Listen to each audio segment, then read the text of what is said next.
এটা তো আমরা রাজনৈতিক দল হিসেবে এনসিপির উপরে সন্ত্রাসী হামলা হয়েছে, অনেকে রক্তাক্ত হয়েছে, আপনারা দেখেছেন। আমাদের একটা ছোট্ট ভাই, তার হয়তো এখন অপারেশন চলছে, সে তার চোখ হারিয়েছে।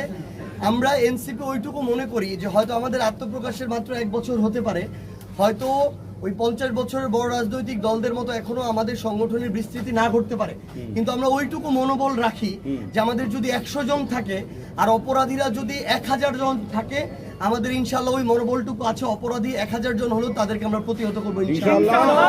এবং আপনারা দেখেছেন গতকালকে বা তার আগের দিন হয়তো আমরা সংখ্যায় কম থাকি, কিন্তু সেখানে আমরা রক্ত দিয়ে এসেছি, কিন্তু সেই জায়গাটা আমরা ছাড়ি নাই, আমরা আপোষও করি নাই। আমরা শুধু একটা কথা বলতে চাই যে বিএনপি যদি স্বৈরাচারের যে পূর্ববর্তী আমল, যেটা দ্বারা তারাও জুলুমের শিকার, সেটার পুনরাবৃত্তি না করতে চায়, তাহলে ছাত্রদল যেভাবে ধীরে ধীরে সন্ত্রাসী কায়দায় তাদের কার্যক্রম পরিচালনা শুরু করেছে এবং সন্ত্রাসী সংগঠন হওয়ার পথে পা বাড়াচ্ছে, এটাতে জনাব তারেক রহমানকে লাগাম টানতে হবে। যদি লাগাম না টানতে পারে তাহলে তিনি ঘোষণা দিক যে তিনি তার একটা ছাত্র সংগঠনকে পেটোয়া বাহিনী হিসেবে ব্যবহার করবেন। আমরা মনে করি তিনি যদি বেগম খালেদা জিয়ার ওই কথাটা মনে রাখেন যে ছাত্র দলে ছাত্রদেরকে চাই, কোনো টোকাই সন্ত্রাসীকে চাই না, এই কথাটুকু মনে রাখলেই আমরা মনে করি যে এটা বিএনপির জন্য ভালো, বাকি সবার জন্য ভালো।